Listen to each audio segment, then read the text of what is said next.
जी बच्चों, आइए पुनः स्वागत है आपका आपके YouTube चैनल पे। और आज हम लोग करने वाले हैं बच्चों हमारा घर हमारा विद्यालय प्रयास पुस्तिका का कंप्लीट सॉल्यूशन। आज हम लोग कक्षा 6 से लेकर कक्षा 8 तक की प्रयास पुस्तिका कंप्लीट सॉल्यूशन करेंगे, जिसमें आज हमारा प्रोजेक्ट नंबर रहेगा 9। इसके पहले क्योंकि हमने पूरे प्रोजेक्ट कर लिया है, और आज का प्रोजेक्ट जो रहेगा वो विषय संबंधित रहेगा। कौन सा? संस्कृत से संबंधित रहेगा बच्चों। किससे? संस्कृत से संबंधित रहेगा। तो चलिए हम लोग स्टार्ट करते हैं आज का हमारा प्रोजेक्ट।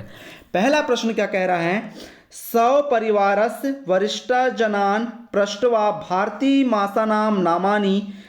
अपने परिवार के वरिष्ठ जनों से पूछकर भारत के महीनों के नाम, वासनानाम नामानि मतलब कि जो दिन होते हैं उनके नाम, तिथि नाम नामानि लिखत तिथियों के नाम लिखिए। अपने परिवार में जो भी बड़े सदस्य हैं उनसे कहिए कि हमें संस्कृत में हमें तिथियों के नाम, महीनों के नाम और दिनों के नाम बताएं। जैसे मासानाम नामानि में आपको एक एग्जाम्पल दिया गया है, यथा चैत्र मासा। तो अब यहाँ पर आपको 12 महीनों के नाम लिखना है। जैसे हिंदी में जो होते हैं चैत्र वैशाख ज्येष्ठ आषाढ़, उनको संस्कृत में लिखना है आपको।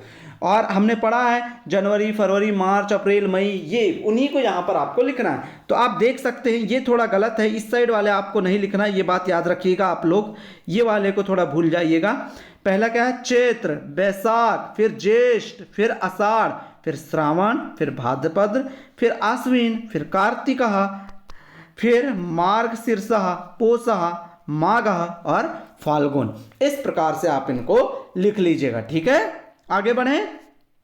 आगे क्या है? वासरानाम नामानि मतलब कि दिनों के नाम, यथा जैसे सोमवार, सोम वासरः, ये एक आपको एग्जाम्पल दिया है। तो चलिए हम लोग सोमवार से ही चालू करते हैं। रविवार सोमवार मंगल दिन के नाम पता है ना, उन्हीं को हम क्या करेंगे बच्चों? संस्कृत में लिखेंगे। तो देखो, सोम वासरः, मंगल वासरः, बुध वासरः, गुरु वासरः, शुक्र वासरः, शनि वारः और रवि वासरः। इस प्रकार से आप ये दिनों के नाम लिख लेंगे। किसके नाम लिख लेंगे? दिनों के। अब हम लोग कहाँ चलेंगे? तिथियों पे चलेंगे। तिथि नाम नामानि यथा प्रथमा। जैसे यथा के एग्जाम्पल के रूप में लिख दिया है प्रथमा। देखो, हमने आपको यहाँ पर प्रथमा नहीं लिख के प्रतिपदा लिखा है, क्योंकि इसको प्रथमा को प्रतिपदा भी कहते हैं। फिर द्वितीया, फिर तृतीया, फिर चतुर्थी, फिर पंचमी, फिर षष्ठी, फिर सप्तमी, फिर अष्टमी, नवमी, दसवीं, एकादशी, द्वादशी, त्रयोदशी, चतुर्दशी और फिर अमावस्या या पूर्णिमा। आपने जानते हैं ना, हर 15 दिन में पखवाड़ा होता है। मतलब कि पखवाड़ा किसको कहते हैं? जो 15 दिन का होता है।